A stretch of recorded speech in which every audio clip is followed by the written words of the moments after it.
மயிலாடுதுறை மாவட்டம் மயிலாடுதுறையில் தந்தை பெரியார் மாவட்ட அரசு தலைமை மருத்துவமனை அமைந்துள்ளது. மயிலாடுதுறை அரசு மருத்துவமனையில் தினந்தோறும் ஆயிரக்கணக்கான புறநோயாளிகள் வந்து செல்வதுடன் 300க்கும் மேற்பட்ட படுக்கை வசதிகளுடன் அறுவை சிகிச்சை, மகப்பேறு, குழந்தைகள் நல வார்டு என நாளொன்றுக்கு 5000 மக்கள் வந்து செல்லக்கூடிய மருத்துவமனையாக உள்ளது. இம்மருத்துவமனையில் 100க்கும் மேற்பட்ட துப்புரவு பணியாளர்கள் தனியார் ஒப்பந்த நிறுவனத்தின் மூலம் சுகாதார பணியை மேற்கொண்டு வருகின்றனர். இந்நிலையில் கடந்த மாதம் ஊதிய உயர்வு கேட்டு ஒப்பந்த தொழிலாளர்கள் போராட்டத்தில் ஈடுபட்டனர். இந்நிலையில் போராட்டத்தில் ஈடுபட்ட 20 ஒப்பந்த தூய்மை பணியாளர்களை தனியார் நிறுவனம் திடீரென்று பணி நீக்கம் செய்திருந்தது. அவர்களுக்கு பதிலாக புதிதாக சிலர் பணி நியமனம் செய்யப்பட்டிருந்தனர்.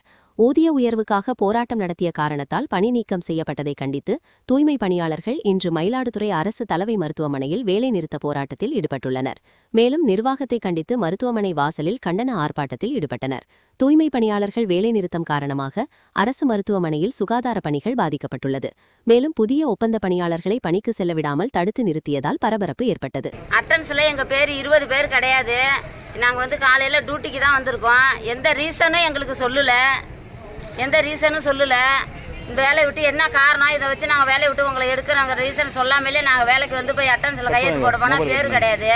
பேர் இல்லைன்னு நாங்கள் நிற்கிறோம். கேட்டதுக்கு புது ஆள் வேலை பார்க்கட்டும், நீங்கள் யூனியனில் இருக்கிறீங்க, அதனால வேலையை விட்டு எடுக்க சொல்லிட்டாங்க உங்களை, நீங்கள் அட்டன்ஸில் கையெழுத்து போடக்கூடாது அப்படின்னு எங்கள் சூப்பர்வைசர் சொல்லிட்டாங்க. அதோட நாங்கள் நிற்கிறோம். எந்த கட்சியிலையும் நீங்கள் இருக்கக்கூடாது. அதனால தான் உங்களை 20 முன்னாடி 15 பேர் நாங்கள் இப்போ 20 பேரை அட்டன்ஸில் பேர் இல்லாமல் எடுத்திருக்காங்க. சரி, நீங்க எத்தனை வருஷமா ஒர்க் பண்ணிட்டு இருக்கீங்க? நாங்க 12 வருஷமா 14 வருஷமா ஒர்க் பண்றோம். 14 இருந்து நாங்க ஒர்க் பண்ணிட்டு இருக்கோம். இங்க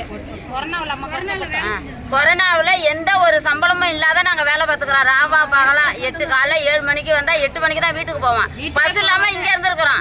5 நாள் 10 நாள் தங்கி இருந்து வேலை பார்த்துருக்கிறோம். மயிலாடுதுறை ஜிஹெச்ல அவ்வளவு உழைச்சிருக்கிறோம்.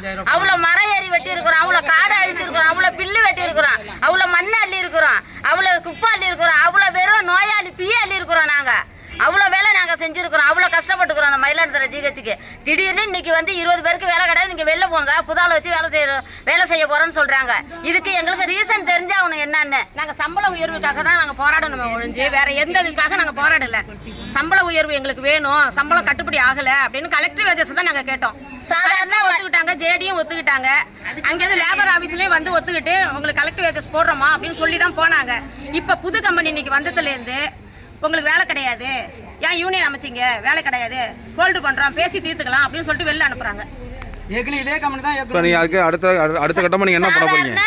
ஒரு ஜவுளி கடையில் வேலை பார்த்தா அவங்களுக்கு 4 வீக் ஆஃப் உண்டு, போனஸ் உண்டு, சம்பளம் ஒரு வருடத்துக்கு உயர்வு சம்பளம் உண்டு. அது கூட கிடையாது. நாங்கள் சாதாரண 3500 கூட வேலை செஞ்சுருக்கிறோம். சரி, இப்போ அடுத்து நீங்கள் என்ன பண்ண போறீங்க? நாங்கள் போராடணும். இப்போ அடுத்த கட்டம் என்ன பண்ண போறீங்க? இப்போ 20 பேருக்கு எங்களுக்கு வேலை வேணும். என்ன காரணத்துக்காக நிப்பாட்டினாங்க அப்படிங்கறத சொல்லணும். எங்களுக்கு உரிய நடவடிக்கை விரைவில் நடக்கணும்.